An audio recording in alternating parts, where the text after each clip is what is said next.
Mumbai municipal કોર્પોરેશનની મરાઠી સ્કૂલની ચોરી. શાળાની ચોરી અંગેની ફરિયાદ કમિશનરને કરવામાં આવી.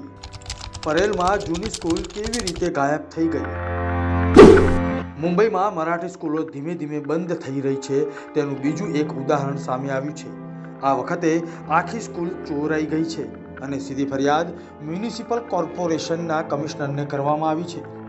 ચાલો જાણીએ આ સમાચારમાં કેટલું તથ્ય છે અને ફરિયાદ કોણે નોંધાવી છે.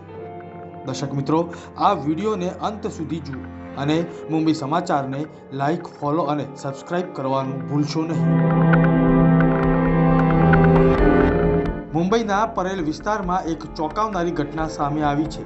અહીં ભોઈવાડા વિસ્તારમાં સ્થિત બીએમસીની 2 ઓક્ટોબર વસાહત કિડવાઈ રોડ પ્રાથમિક શાળા ગાયબ થઈ ગઈ છે.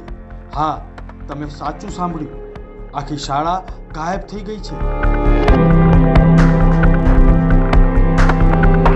2009 વર્ષ.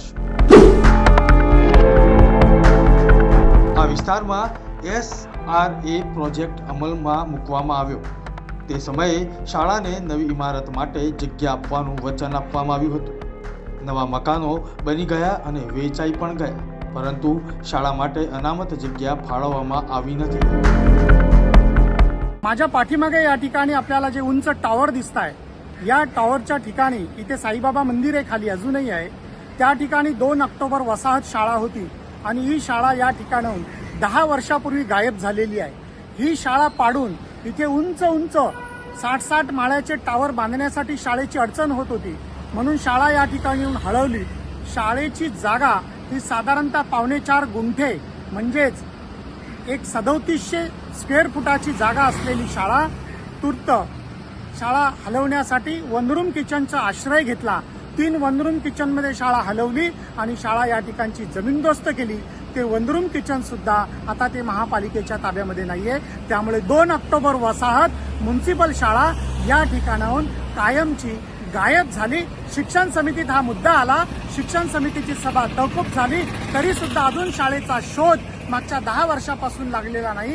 SRAचे अधिकारी, BMCचे अधिकारी 10 वर्षापासून शाळा शोधताय का की तेच याच्यामध्ये सामील आहे, हा मोठा प्रश्न निर्माण झालाय. म्हणूनच आयुक्तांकडे मी पत्र देऊन याच्यावर जे जे दोषी आहे त्यांच्यावर गुन्हा दाखल करण्याची मागणी केलेली आहे. 2 ऑक्टोबर प्राथमिक શાળામાં પહેલા ધોરણથી 7મા ધોરણ સુધીના વર્ગો ચાલતા હતા. લગભગ આ શાળામાં 250 વિદ્યાર્થીઓ હતા. પરંતુ આજે પરિસ્થિતિ એવી છે કે શાળા હવે ત્યાં નથી અને તેથી ત્યાં કોઈ વિદ્યાર્થીઓ નથી. શાળાને હવે SRA સંકુલમાં 3 રૂમ બતાવવા માટે ખસેડવામાં આવી છે, પરંતુ એક પણ વિદ્યાર્થી ત્યાં નથી. આખી શાળા દિવાલો પર લટકાવેલા પોસ્ટરોમાં ફેરવાઈ ગઈ છે. આ જોઈને એક વાત સ્પષ્ટ થાય છે, સત્તામાં હોય કે વિરોધમાં ફક્ત ભાષાનું રાજકારણ રમાઈ રહ્યું છે, પરંતુ જ્યારે મરાઠી શાળા બંધ થાય છે ત્યારે કોઈ બોલતું નથી અથવા તેના વિશે કંઈ કરવામાં આવતું નથી. આ અત્યંત દુઃખદ છે. શું આ શાળાના ખાલી વર્ગો વિદ્યાર્થીઓથી ફરી ભરાશે? શું મરાઠી શાળાઓ ફરી ધમધમતી થશે? આ બધા પ્રશ્નોના જવાબ હાલમાં કોઈ જ નથી. બ્યુરો રિપોર્ટ, મુંબઈ સમાચાર.